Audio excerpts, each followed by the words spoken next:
Okay, Ibn Battuta was the greatest Muslim traveler of his time, and he spent 28 years in travel and crossed the distance of more than 75,000 miles. His primary interest was in people, though he was described the physical conditions of various regions that he visited. His descriptions of house types and building materials in the desert is very interesting and informative. Through his experience, he labels Morocco as the best of the countries. His book Rihla provides an insight into the soils, agriculture, economy, and political history of the then Muslim world. He came to Delhi on an invitation of Muhammad Tughlaq and served as Qazi of Delhi during his time. So Ibn Battuta gave a remarkable contribution to his these geographical features of India also. And now we can discuss about the contribution of a Muslim to climatology or Arabs to climatology. The first climatic atlas is credited to Al-Balaki. We already told that, and in AD 1921, I think it is in this slide. It is 921. 921 ആണ് Al-Balaki gathered climatic data and information. You just correct it as AD 921. Travelers and prepared the first climatic atlas of the world, Kitab al-Ashkal. And see, it is not 921, no, 1021, it is 921. Please note that it is only 921, not 1921.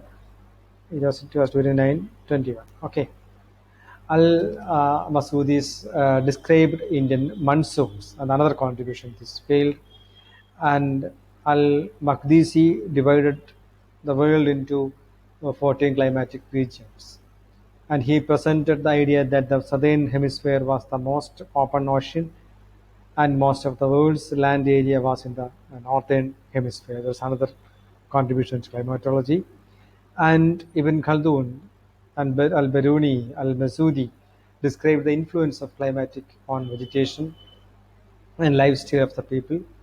According to Ibn Khaldun, people of the warm climate are passionate.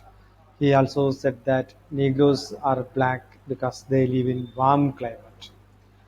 People tried to build their houses and settlements on the southern slopes near water sources and springs.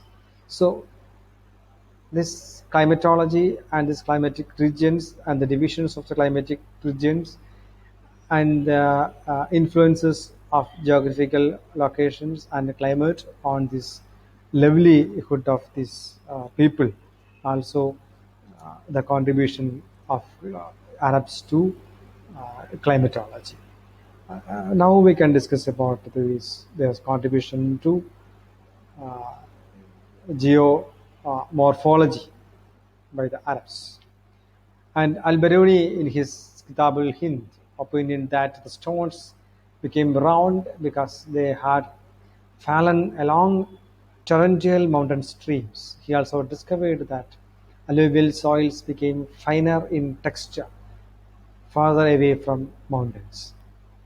And Ibn Sina or Avicenna keenly observed the works of agents of denudation and ascertained that first one is mountain streams erode the slopes. The second one is the highest peaks occur when the rocks were especially resistant to erosion.